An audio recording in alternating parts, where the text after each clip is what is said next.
All right, we Oh, are snap. live. Rob's in and out. We are live. March 27th, Friday. So, going to run through our Wuhan flu, our coronavirus update, and then the econ numbers. Yep. Um, So we got for U.S. cases and deaths, we have 96,400 active cases, 1,500 deaths, and 15,000 new cases over the last 24 hours.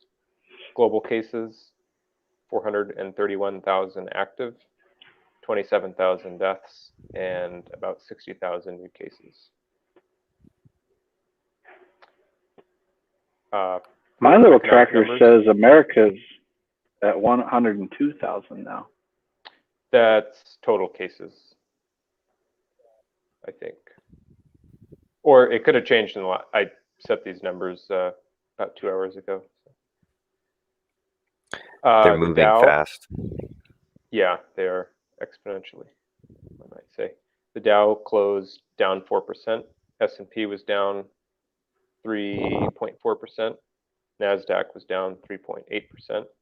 Oil closed at 21 and 70 cents, which was down 3.9%. Gold closed at 16.29, which was only down 1.3%. Silver at 14.40, which is down 0.8%.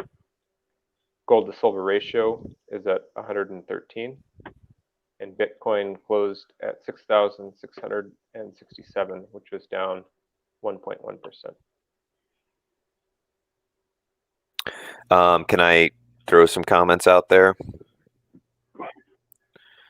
May I please? Yep. Platinum, the more industrial precious metals, platinum, palladium, rhodium, basically flat for the day. And I thought it was interesting. Yesterday, all the markets were up, and today, all the markets were down. And the news didn't really change. It's like, to me, it was like, well, should we?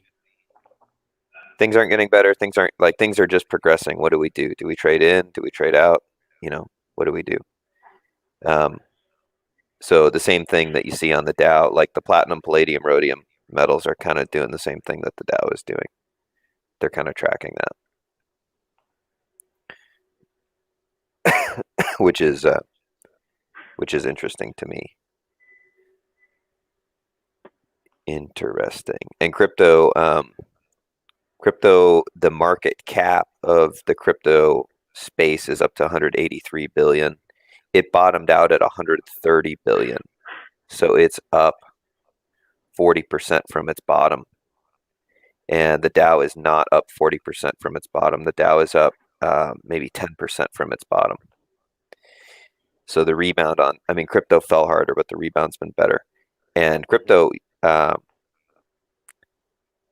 was overall up today, just a fuzz, and the market was down. The Wall Street market was down 4%. So I thought that was interesting. Some of the inflation stuff is starting to matter, maybe, with cryptocurrency.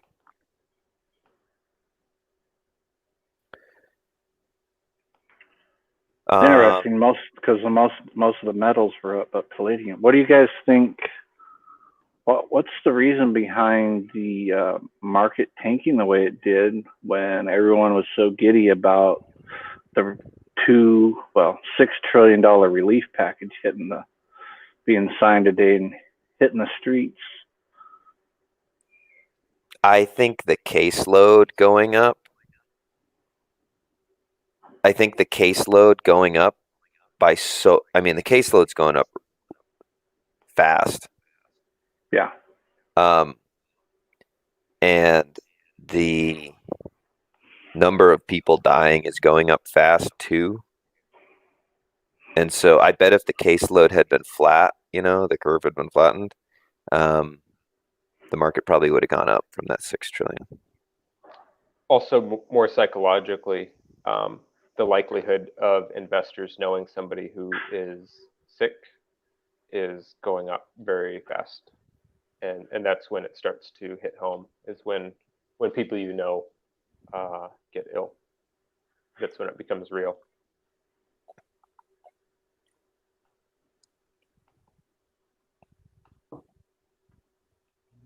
Yeah.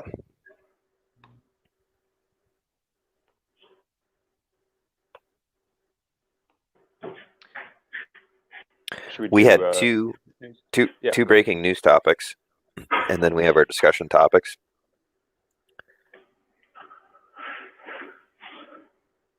Yeah, so I just have a note on the Dunleavy deal. I think that's yet to be released, or was there an update on that? 5 p.m. Alaska time. So we'll be waiting on news from the governor, and then just before we came on, we saw that Trump has green-lighted up to 1 million military reservists who will be able to go back into active duty for no more than 24 months and will be available to various states for relief support, ostensibly. Martial law, relief support, food distribution, cattle roundups, stuff like that. That fits into, you were going to talk about Trump and GM and everything. Yeah, the other news is that Trump was in a kind of a hissy fit with GM. GM, Ford had both said they were going to voluntarily start opening their factories up to making new ventilators.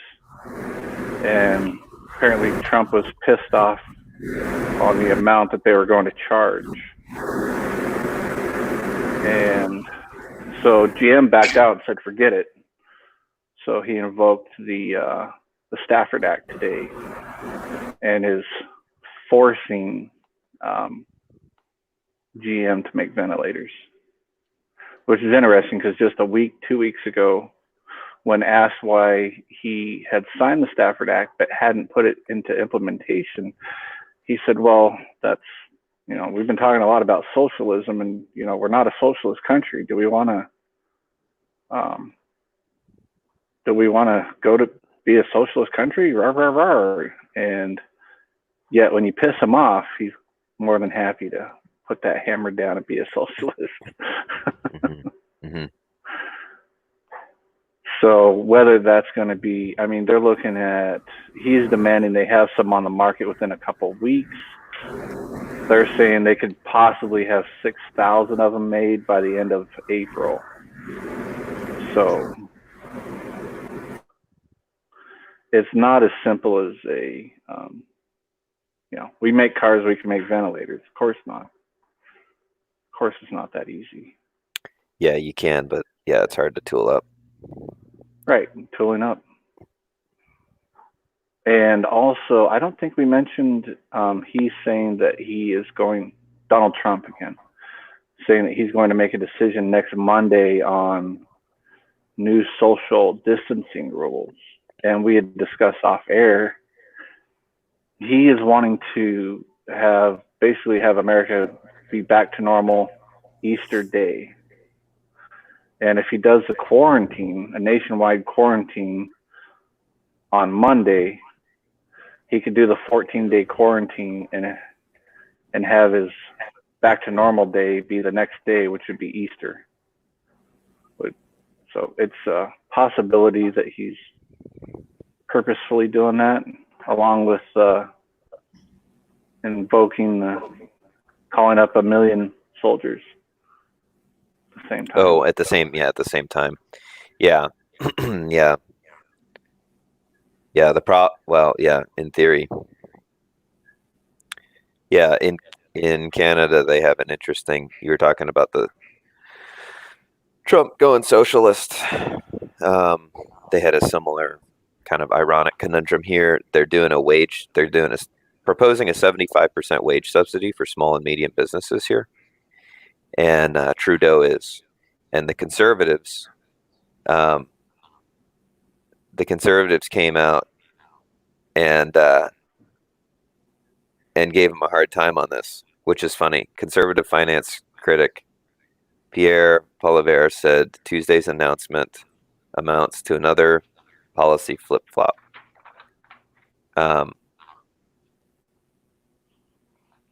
So he says, only days after opposing higher wage subsidies, Trudeau has reversed himself, but not before leaving small businesses twisting in the winds for weeks.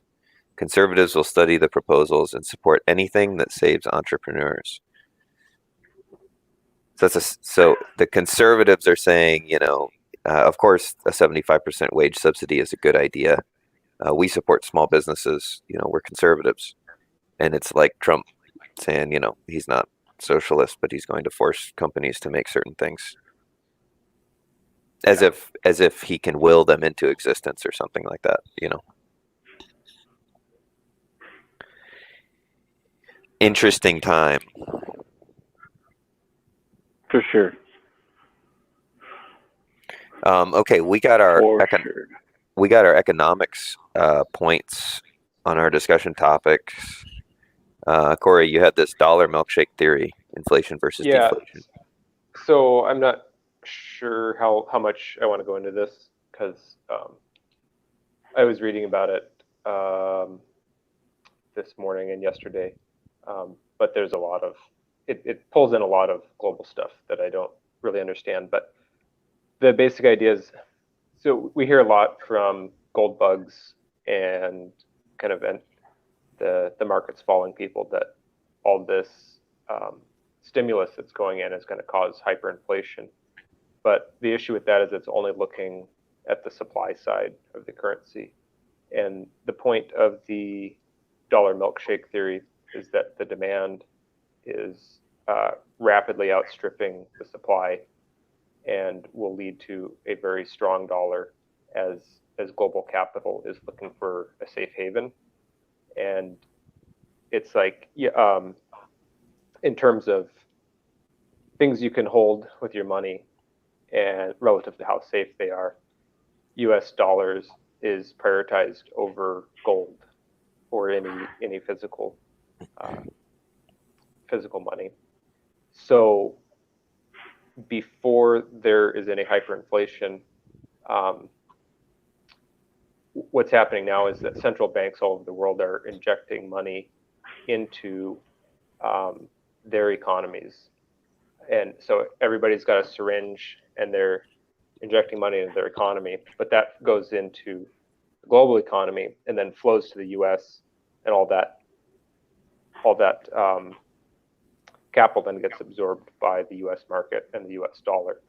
So while everyone else is putting stuff in the milkshake, the US has a big straw and they're pulling it back out faster. So as demand for the dollar goes up, everybody else's economies get hurt first. The US, this theory predicts the US stock market will go kind of vertical, and then after some unknown period of time of deflation, then it'll reverse and all the capital will flood into the next safest money, which is gold. But Bitcoin. Yeah, gold and Bitcoin. So it's just a bit of it's like, yeah, long-term gold is going up, but likely that the US dollar will go up first. What do you think about how is that reflected in something like the dollar index? We should see the dollar get stronger relative to almost every other currency. Which we've kind of seen. Today it was down. Actually, it's been down. It peaked at 102.4 and it's down to, or something like that. It's down to 98 right now. Yeah. But it's kind of doing this zigzag upward thing. Right. So as people panic and their governments inject money into their economies, there's a lot of government and corporate loans which are held in the loans were in dollars, so they have to be paid in dollars. So everybody's looking for dollars to transact in. To pay down their debt. Right. And the Fed is trying to do the opposite thing, which is inflate the money supply so that they have first access to the created dollars, so then they can pay back at an effective lower rate as they inflate. But it appears that it's not working if the dollar's going up. Hence, some of the articles you guys were sending around today on the chat were like, people talk. Well, the reserve requirement for banking has been removed completely. There's no reserve requirement anymore. Completely. And they're saying that there's no limit. There's a bunch of interviews we were watching today and yesterday. There's no limit to how many dollars the Fed can make. They're like saying that, So, but it's a short-term game.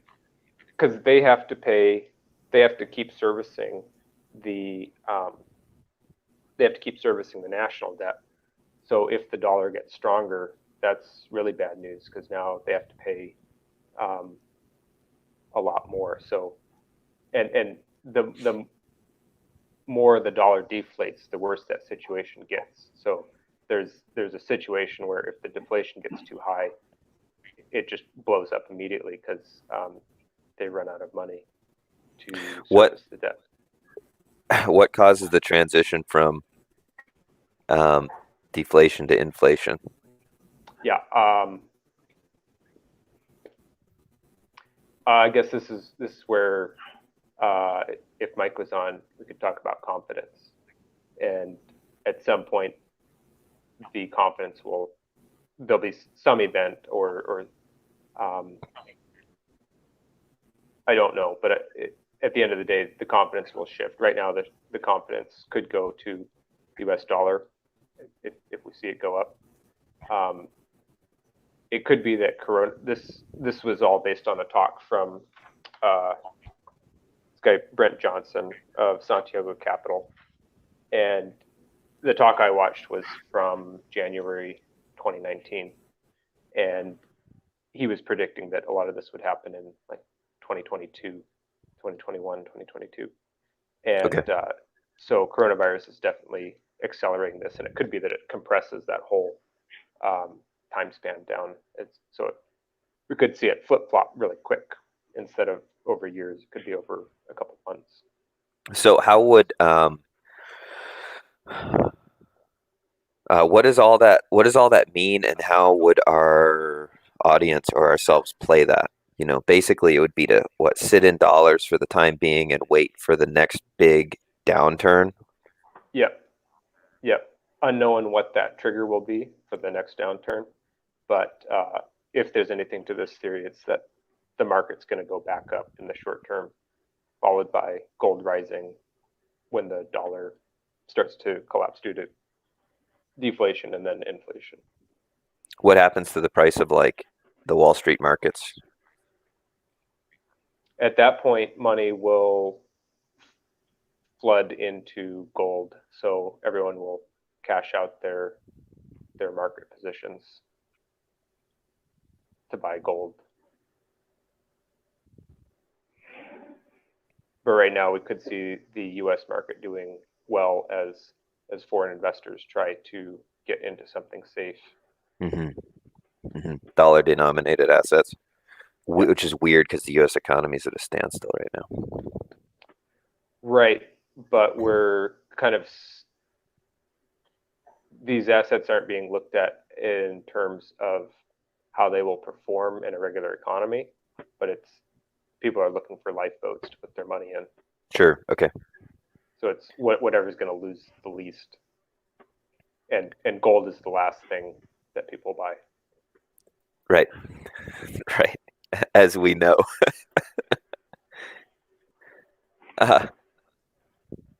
Yeah. What do you think that means for gold's gold? heavy, so it doesn't make a good lifeboat. Right. You can't eat it and it doesn't float. Right. What do you think that means for gold-silver ratio? I don't know. I don't know. It'll be interesting for sure. See how that works. I mean, silver is so volatile. I mean, we don't. It's hard to say if people are going to look at it as monetarily.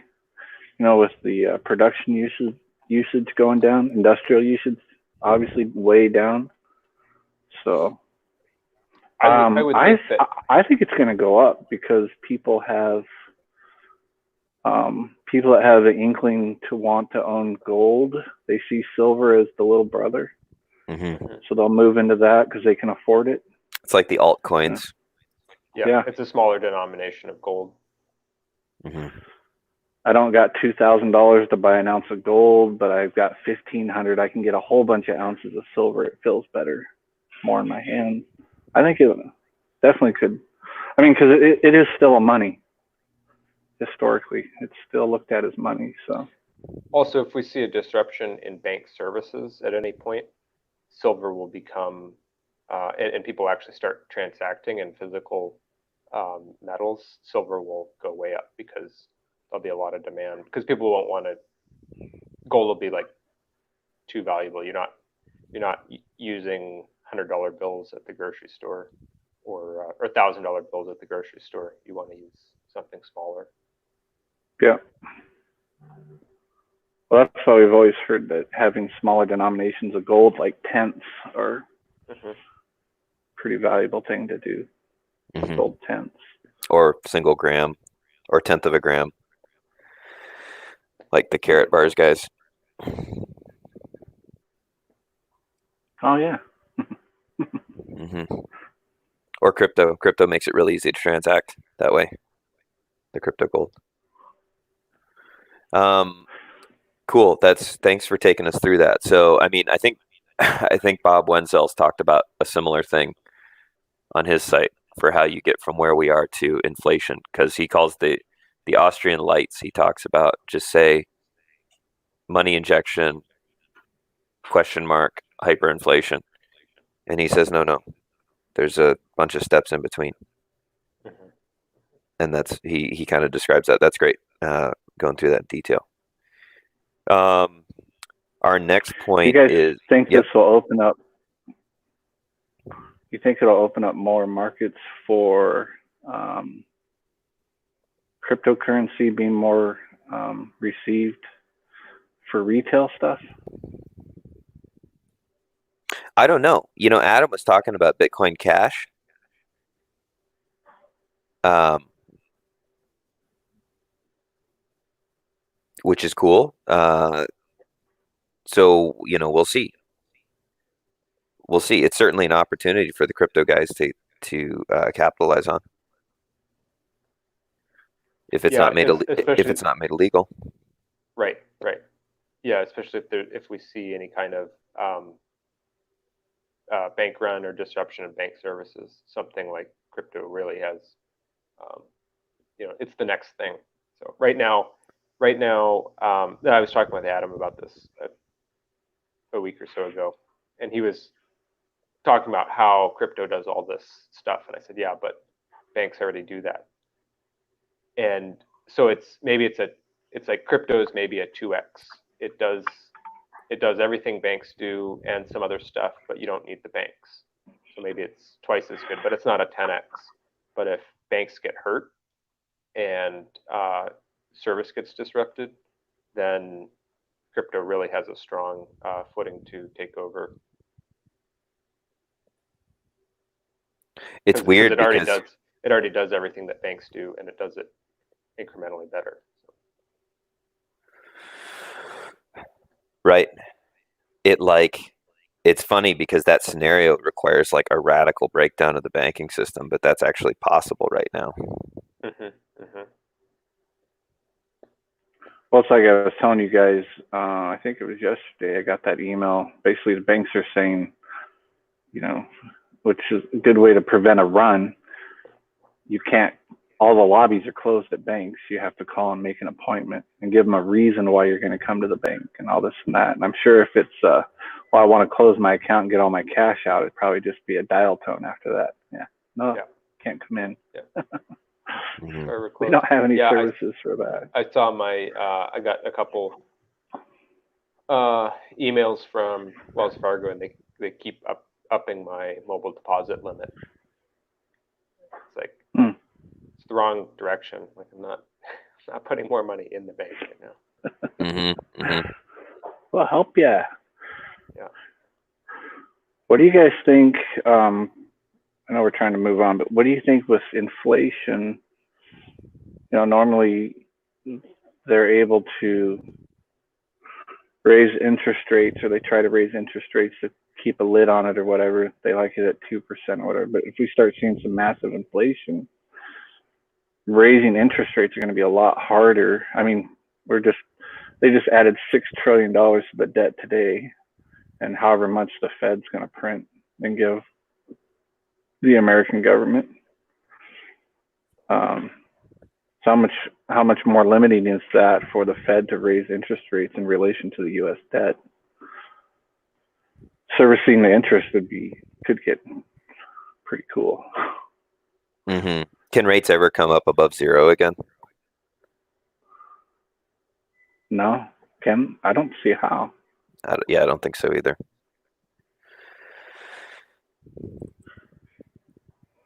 So does that limit the government's ability to pass debt off overseas and kind of push inflation overseas if people overseas aren't buying treasuries? Yeah, instead of paying them to buy treasuries, because that's I don't know. That's the question. Be interesting. It's just another flavor to make all the things we're talking about a little more interesting, like with the gold and silver and deflation, inflation, interest rates at 0. Negative. Negative. Yeah. I mean, this is the thing where people are like, "Well, this is the whole deal with crypto. Like, oh, crypto will never catch on because you need a total breakdown or whatever." Like, here it is.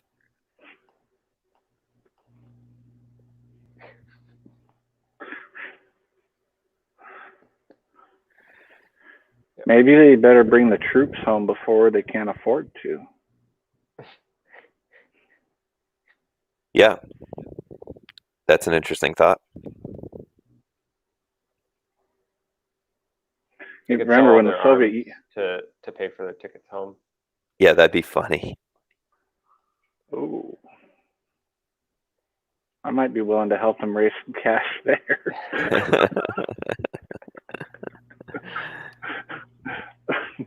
I mean, to bring the troops home, of course. Not for that phalanx anti-air system.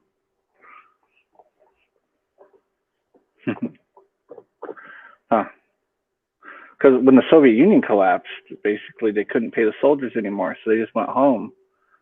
There's how many hundreds of thousands of troops overseas? Kind of hard for them to just go home. Yeah, not to mention like critical assets that have to be protected at all times that are not in the U.S. Yeah. A nuke here and there.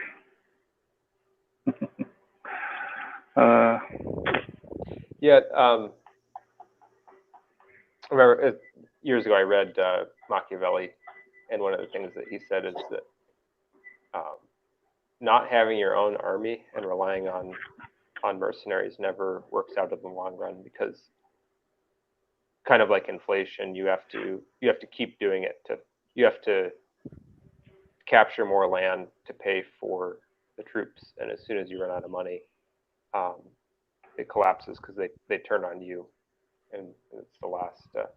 You become the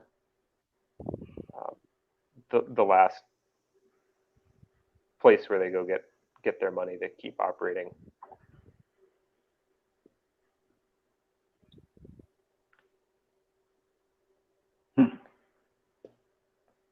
Yeah, it eats itself. Yeah, I mean, there's no way out. I mean, we already kind of know that. There's no way out, and we're trying to figure out what their way out will be. What will they use? It's a question of time and causes. Because if you can figure out the timeline, then you're in much better shape. But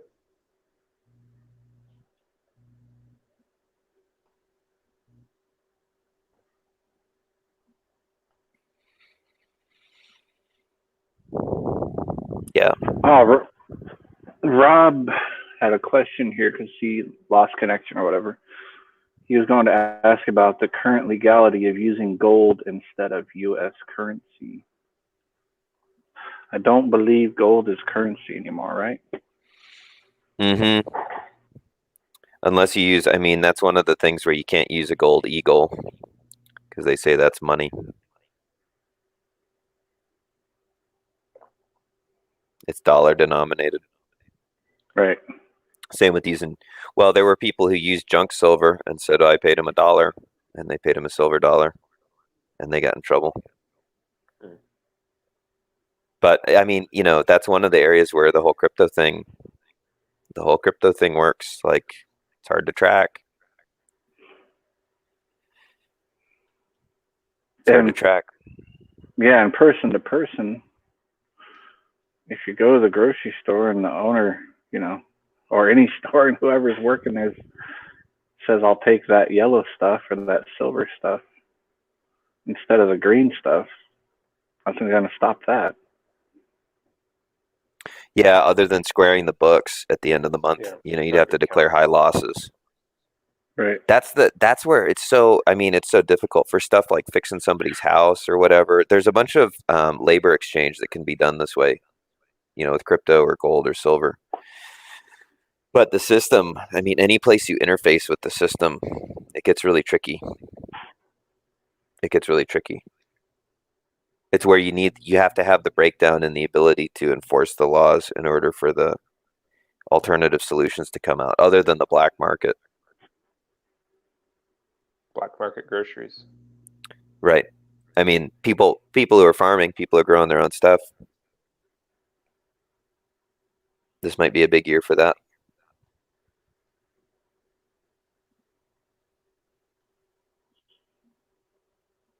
Hard to say.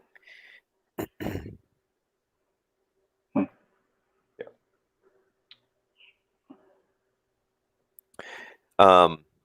So our other couple points, there are people, in order to leave Wuhan City, you have to test negative for coronavirus. And there are people who have had it and recovered and tested negative, and then they got tested again when they were leaving the city and they tested positive. And so it appears, it's not certain, but it appears people are getting it twice. And it appears the second time you get it, it's not a big deal, probably because you already have antibodies and stuff like that, except that you're a carrier for it. Mm-hmm. And so two of the people in the story that you sent, Josh, had been, I'm going to see if I can pull it up and drop it in the chat. They had actually been hospitalized the first time around. They'd had pretty bad experience. And the second time they tested positive, life was pretty chilled out for them. As far as the disease goes, but they were being travel restricted because they were a carrier now. And so it gets into this like conundrum of, okay, even once you're good, until everybody's gotten it, it's still a problem. Like the 2 weeks, the whole isolation quarantining thing is not meant to let the disease die out without anybody else getting it. What they're trying to do is make sure that the rate at which people get it can be handled by the healthcare system. Right. And so,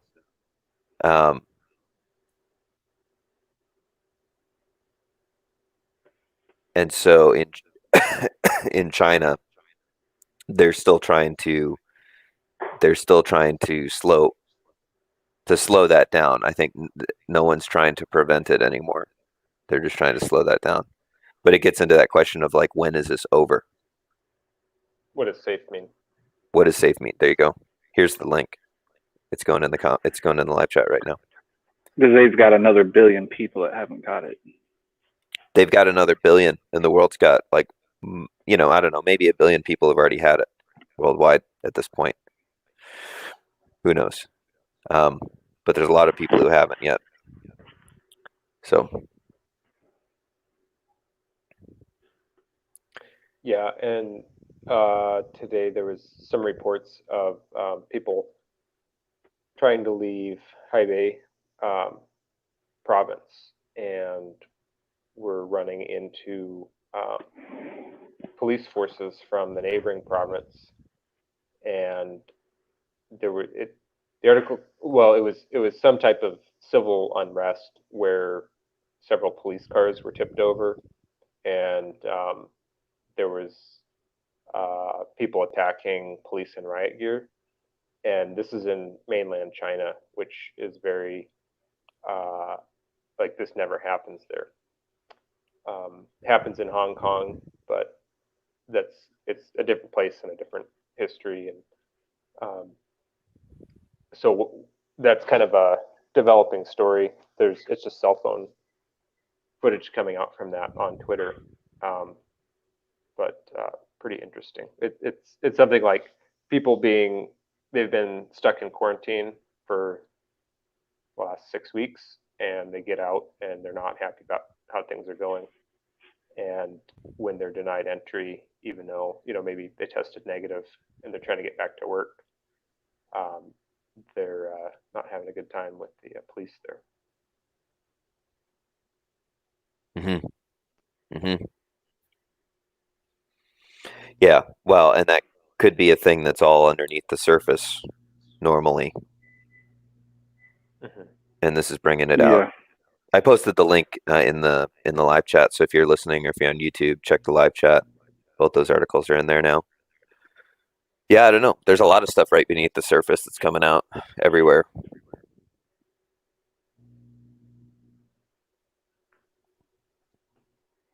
As usual, foreign communist countries revolt against the powers that be, and the free Americans bow and cower. Well, we're in early days in America. Like, this is something Berwick's talked about. Like, he says you coop Americans up for 3-4 months and they don't have their job anymore, and the bank won't give them their money that's digitally shown but not available for spending. What does that look like in July or August? Mm-hmm. Mm-hmm. Yeah, We'll what see. is the system?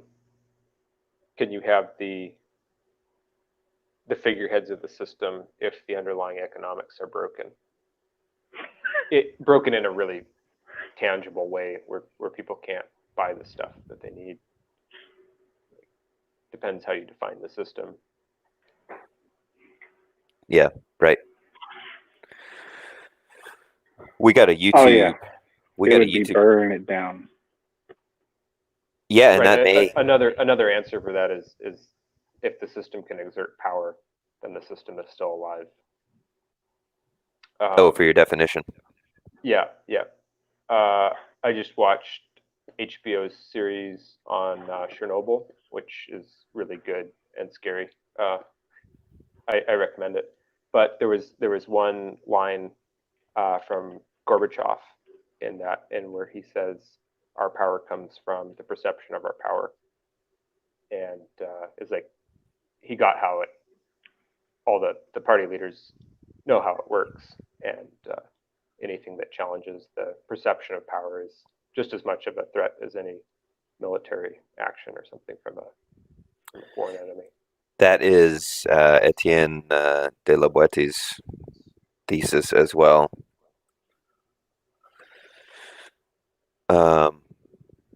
In the politics of obedience.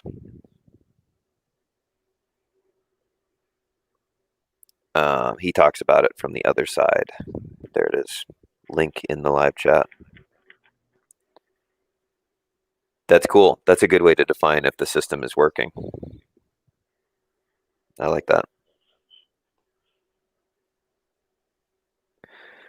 We got a YouTube comment asking, give some thoughts on property value going forward. Yeah, man, that's a challenging one. I am looking at picking up a place myself for my business, and I'm sort of waiting for values to drop. Like I think they're going to go down where I live, but I don't know because it's a real asset. Okay, so So I got a thought on this when you're done. yeah, throw it out. I don't really have a thought on this. Uh, it depends on the property. I think urban and city property going down, and rural, uh, large rural places going up. People people are going to want to get away from their neighbors, and um, the whole idea of cities, I think, is going to come into question, especially if people try out living remotely for a couple months and it doesn't go too bad. Um, the incentive to live in a city is going to go down, um, especially if there's good internet in your rural location. That's always a trade-off with being rural is your connection normally suffers, but that's getting better as 5G rollout and all that. Yeah, well, and the more people move to rural areas, the better the internet will get there because there'll be a big enough Yeah, market to support it. yeah. So there might be a lag, but it'll get better. Anyway, interesting. Yeah, our commenter says he doesn't see anybody wanting to buy property right now. Well, it's too volatile. Nobody knows what's happening yet. Hmm. Yeah, there's just like a freeze. Everybody's waiting. Yeah. Yeah, I don't know. I'm looking at a place.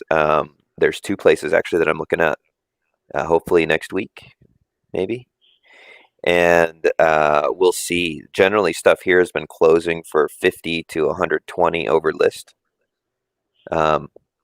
And I'm going to ask my real estate guy has a big list of the last 1,000 houses that have closed in the area, and I'm going to look at that and see what the trend is for the closing price versus the asking price and see how that's changed. But yeah, you have this weird combination of people being broke and of all this money being injected at the same time. How that's going to shake out, like, man, don't know. There's a YouTube comment. Here's my thoughts on property values. Property was in a bubble again, especially luxury and retail. The looming rent strike will likely make rental properties an albatross. I agree with that. I think that's pretty good, especially because most rentals are multi-unit. Mm-hmm. Yep. The bubble is real. Yeah, and it's probably not all, like Corey was saying, it's probably not all real estate. Urban multi-unit rental is probably the worst. Yeah, and taking back to what I was talking about with the dollar milkshake stuff, is that property, physical asset, will get lumped in with gold, so it could go down in the short term as people flood to dollars, and that could include property in the U.S. People want to make their transaction in U.S. dollars, so they buy, somebody from overseas buys property here, which would drive it up. But it could be money goes to the market, and then money goes to physical goods, including property, later on. Hmm. I could see that.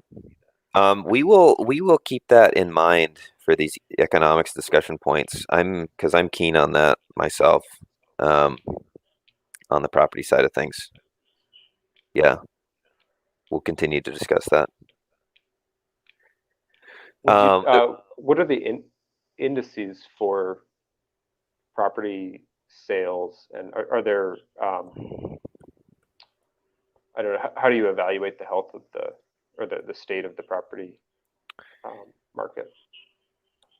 the Fed, there's a FHA, um, Federal Housing Price Index, Mm-hmm.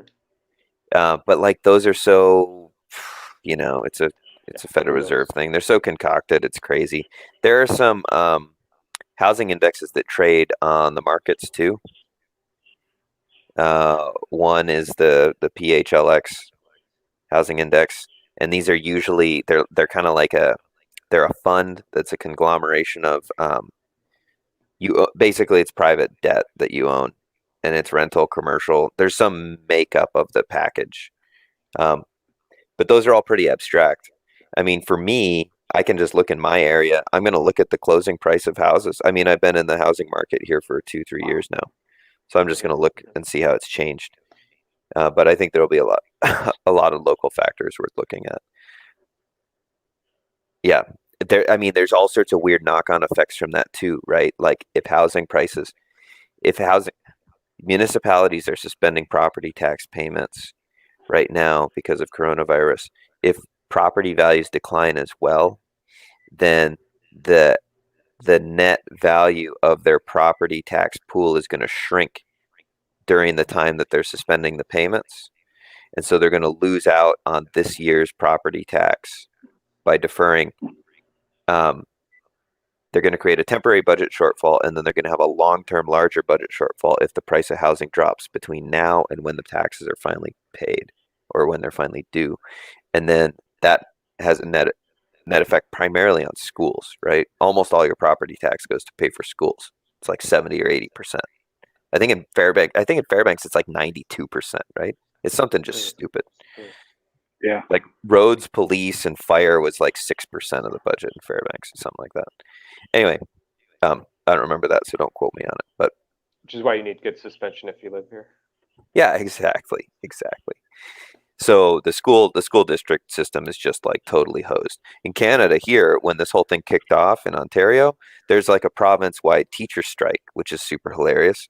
The teachers were striking, and the problem was all the kids had to stay home for the parents, and then all the kids were ordered to stay home for Wuhan, the Wu flu, and anyway, and now the budgets are all collapsing and everything. So, man, what comes out the other side, I don't know. But housing has this big domino effect because of the way it feeds local government. Well, you can bet on Fairbanks North Star Borough saying all of our property values went up tenfold this year. Oh Phenomenon not seen in the rest of the world, but it happened here. See how great your economy is, Fairbanks? We should ask them for like gold chains with a big dollar sign on it. Like if they can give that to us along with our new property assessment. Yeah.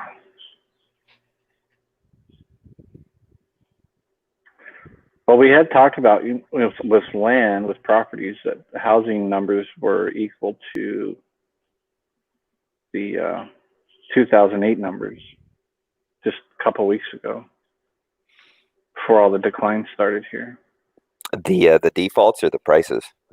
Oh, the price. Yeah. The prices. The bid up. Yep. Right. Bubble. But there's more money. There's more money. The amount of new homes.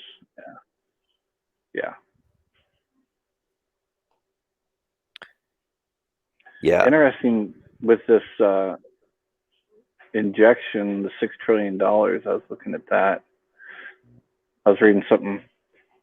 It equals out to about $68,000 per family of four. The amount of money that they released today. Well, it's not released today, but they signed into law today. About $68,000 per family of four.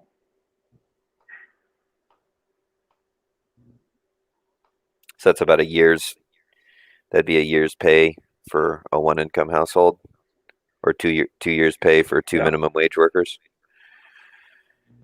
or two. Yeah. If you're making 30 a year, yeah. Where will that go? I mean, that's going to look for a home. Yeah, we'll see. We're monitoring, and we've talked about where that money's going to flow to, and where it's going to end up eventually. But we'll continue to monitor it.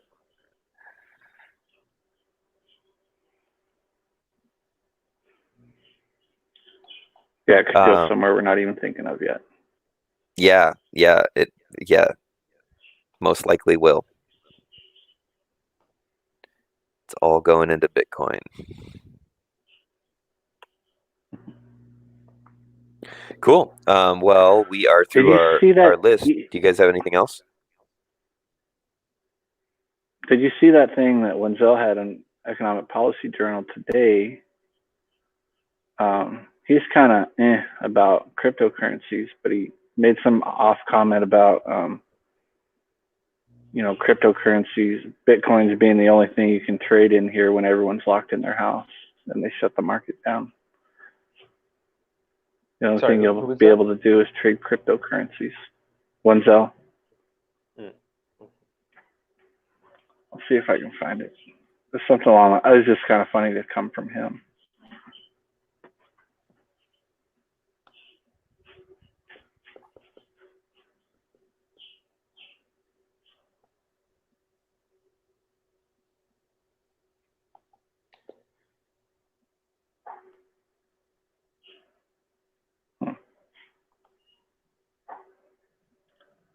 Thought it was today, maybe not. Yeah, I'm looking.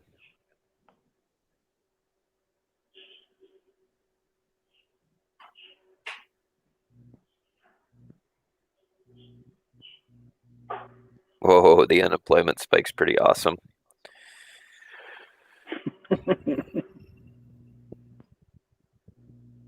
What's the values that? I'm going to post the link in the I comments. guess we didn't talk about that. We didn't talk about it. We danced around it. But who knows? Josh in Seattle, his fiance Michelle, she works in. She's a massage therapist, and so maybe a month ago or a few weeks ago, her employer told her, everybody definitely needs to keep working, but in order to stay safe, you need to be sure to maintain a 6-foot separation distance from your clients. But you're not allowed to stop working. So that was her signal to go on vacation. So she went on vacay, and then I think she's quit now. So she's trying to get on. She's signing up for unemployment, and it's interesting. Like the unemployment spike, it goes from about 250,000 to 3.28 million in a week. And it'd be interesting to know how many of those are. There's demand for a lot of the services. It's just the services themselves are prohibited, and so it'll be interesting to see how that can heal or how it cannot heal when people go back to business as things wrap up, which could be months still.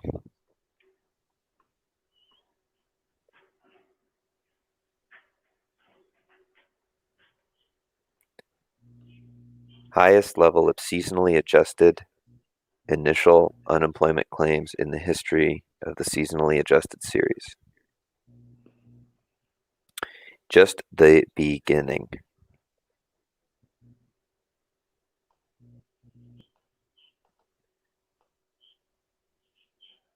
Just the beginning.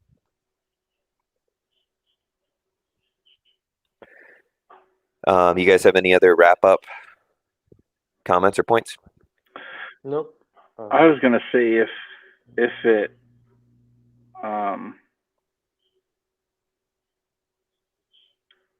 warrants it, maybe when if it's worth coming back, we might do a quick get together at 5 after Dunleavy makes his Alaska announcement. Sure, send it out over. Predictions or thoughts? What's coming, or what even's on the agenda? He just said he was going to update travel restrictions. Oh, yeah. Was one of the things he's going to be talking about.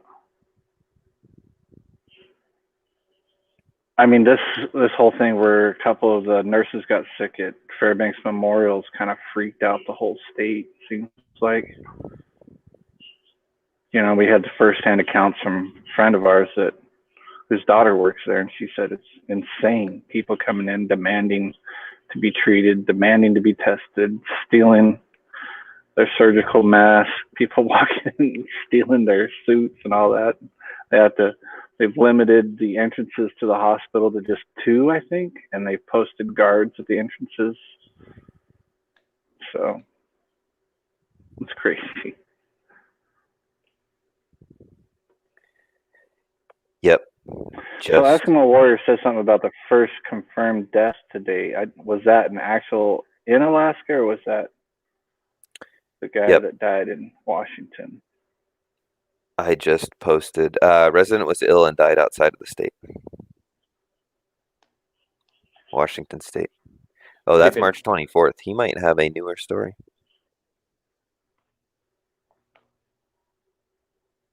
I wonder if he was just outside of the state when he got sick, or if he had been transported there for treatment. I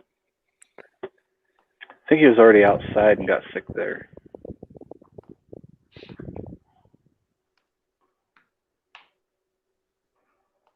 But predictions, I think Dunleavy's going to be pushed to clamp down a little more, and he might feel a little bit more inclined to, since it looks like Alaska's getting a couple $2 billion from the stimulus package. So, and Alaska still has I've seen stories, even a $1,400 dividend that they're going to push to put out immediately, and another $1 billion in spending. And he's being careful not to shut the state down. I think the only reason is because of the North Slope. He doesn't want to shut the North Slope down with a statewide mandate. But getting a couple $1 billion from the feds might make him a little more relaxed into wanting to do a state shutdown. Having $2 billion in his bank account he didn't have yesterday, basically.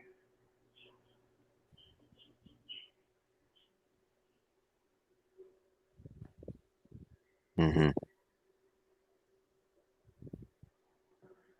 And again, with Trump next Monday, I think strongly that he could do a nationwide stay-at-home thing for 14 days. Mm-hmm.